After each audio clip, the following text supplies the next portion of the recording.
Bolin is president of the Texas State chapter of Turning Point USA. She attended the summit and had a chance to meet President Trump in the East Room. A couple of people were invited to stand on stage based on our applications for the summit, but I was invited to speak, and Trump recognized me because of the fact that Turning Point was, they attempted to ban Turning Point on campus last year.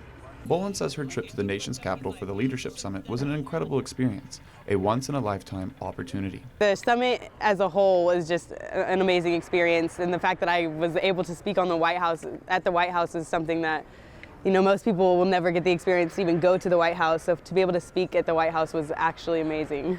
Bolin describes the White House as beautiful and classy. While waiting to take the stage, she spent most of her time in what is called the money room.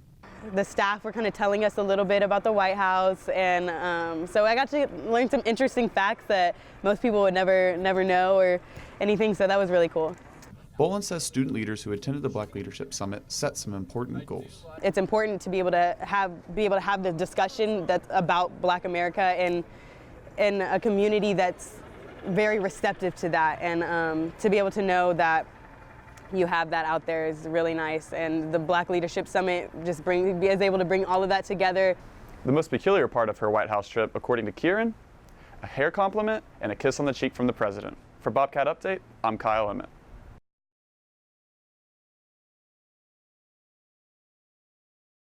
This past Friday, Apple released its new streaming service to rival Netflix, and Apple isn't the only company vying for your subscription dollars. Disney Plus begins on November 12th, and next spring HBO Max and NBC's Peacock are set to launch. While some students say they're willing to pay for additional services, others are more hesitant. Not interested in a lot of Disney stuff, and I don't need the extra cost. Disney Plus will provide all things Marvel, Star Wars, National Geographic, and of course, Disney.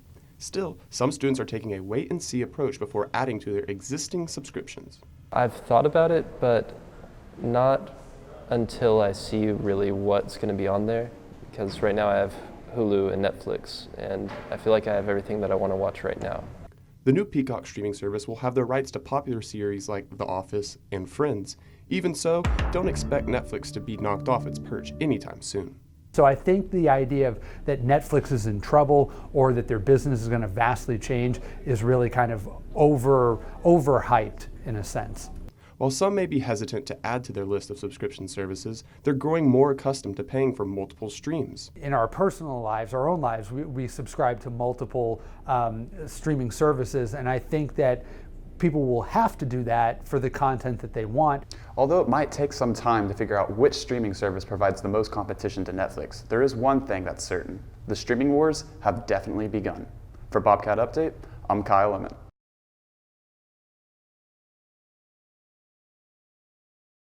Ice cream and alcohol. If this sounds like a match made in heaven, then you might want to check out the Tipsy Cow, a shop that's located on North LBJ, just off the square. And it was really one thing that led to another that led to making my own ice cream. And then once I discovered that you could add alcohol to it, I thought that it was a no-brainer. There was nothing like it in New Braunfels. If alcohol-infused ice cream seems like a complex process, think again. Mike says it's easier than one might think. It's a balancing act. Otherwise, it's like scooping yogurt or something like that. It doesn't firm up, and so you got to get it right, and it does melt a little bit faster. But it's literally just pouring the alcohol into the machine. The Tipsy Cow has some roots in San Marcos, which is one reason it was important to the owners to open a location in town. My wife and I both went to school here. We graduated from Southwest Texas back in the late 90s. One feature of Tipsy Cow, after 10 visits, you have a chance to win ice cream for a year. And like they say, don't have too many scoops and drive. For Bobcat Update, I'm Kyle Emmott.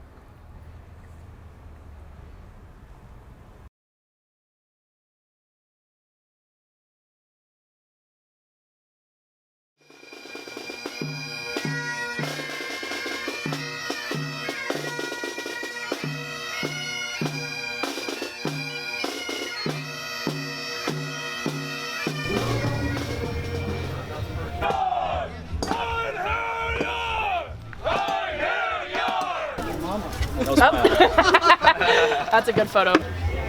But let's plan for short and sweet. I went to school for anthropology, and I got to do some archaeology work mainly in the Southwest. But I ended up doing other stuff, and so this kind of is my little way I get to get back into doing that. It's different from what I do every day, and I can't stop thinking, as it turns out. So this gives me something else to think about, and it's kind of cathartic, I guess. Lets you truly change channels instead of, sitting in front of the TV watching, I don't know, Star Trek or something, and you're still thinking about, how to get a buck boost to work at a lower input voltage or whatever. Something to do. I mean, it keeps you off the streets at night. But it's very interesting, and it's a grand group of people we have here, so it's worth putting in the time. Squeeze in, act like you love each other. Yeah, but they smell. All right. Smell like battle. Ready? 3, 2, Blue steel. 1. Yay! I love history. I love little bits of experimental archaeology. Like for a while, I would just pick up little bits of stone that looked like that could totally be an axe. How could I use that as an axe? And just try and imagine, some Stone Age guy cutting a deer or trying to fell a tree or something or whatever with this little piece of rock. Just trying to put myself in his perspective and see the world the way they would. And that's exactly what these guys are doing. It's not just a dry library, and it's not just field work, which I've done, but it's living it, which is, you just can't beat it.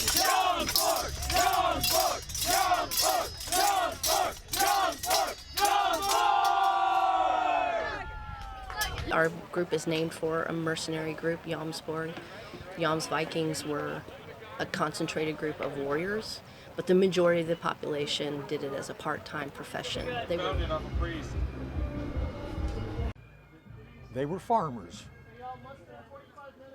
Almost all of them. They had to be. Got to eat to live. But where did they get all their seafaring? Well, let's face it. Second son isn't going to inherit daddy's farm. So he's got to pick up a trade somewhere. So it was a trade, it was sailing, it was trading, it was marauding. But basically, they were farmers, and all of their expansion was just looking for more farmland. We're always discovering little things, looking at the archaeological record and saying, are we doing it the way it was done? And how close can we get? We know we're never going to be perfect because we'd have to invent a time machine to do that, but we make the attempt anyways. When you think about the really stereotypical Viking that you're talking about, was a profession.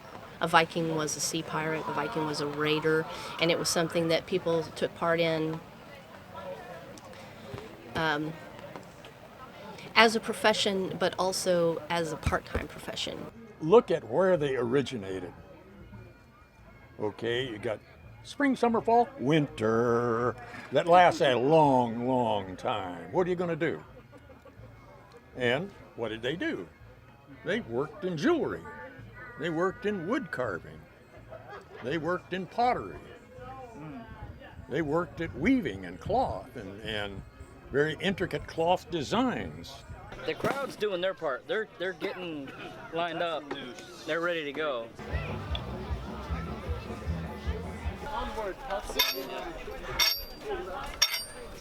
Yeah, I need to get. This is almost doesn't fit me. How'd you say that? You hit me in the hip and it hurt. What?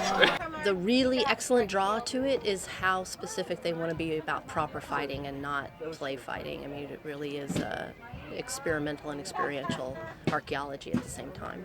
There's a lot of documentation about how we fight, or how we did fight, after the Viking period, but there's not a lot during it. So a lot of this is reverse engineering, looking at the kinds of injuries people had, looking at what the benefits and the shape of the shield, the way our shield is not bound to the arm like a lot of kite shields are. Not all kite shields, but many are. That has one advantage, that it is more secure and it's easier to control, but on the other hand, it's also a lot harder to be source of deflection. You just watch them struggle. He's good. Yeah, there's a drop. I'm a special ed science specialist, so I work with science for special ed students. So I use it as a way a lot of times to get their interest in stuff. Too cool to be talking to the teacher, but then I'll put a picture up on the board or something, or leave it on a wallpaper, on one of my screen wallpapers. Hey, what's that? And I explain to them what's going on, and then they think that's pretty cool.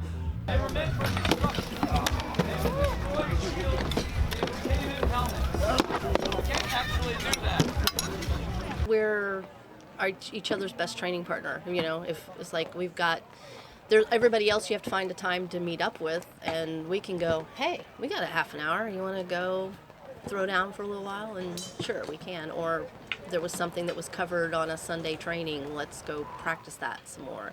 So, and yeah, the bad part of it is that we learn each other, but that also makes us really fight around those things, and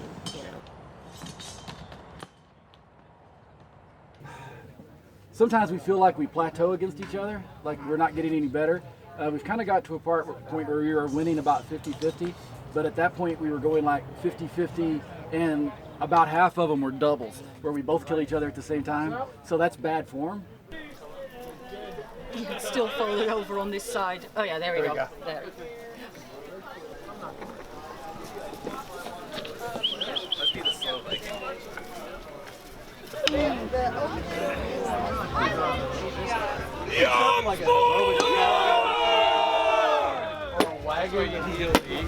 Single file! Single file! Single file!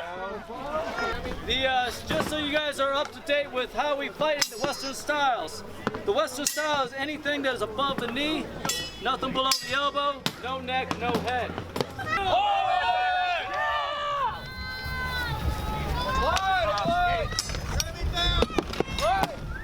Left side, pressure. Pressure the left. Right side, hold. Pressure on the left. On the left, Connor, work it through. Man, watch out, right.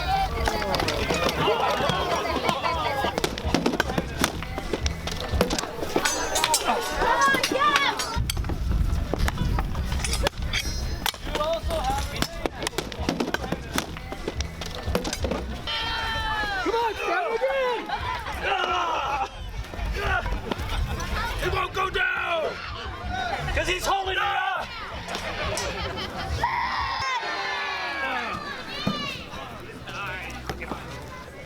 Top of the morning to you.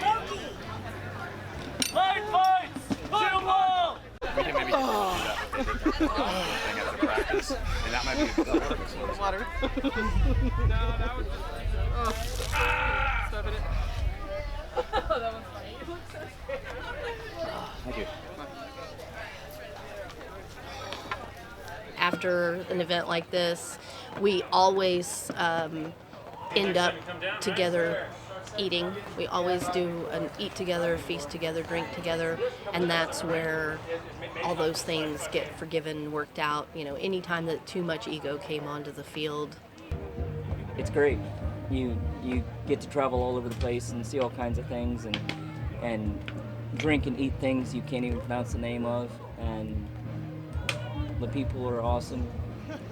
They put a lot of stuff aside. There's some people who are on differing sides of various political perspectives, both within the United States and internationally, and when we're out here on campaign or whatever, and we go to a place that's not even brought up.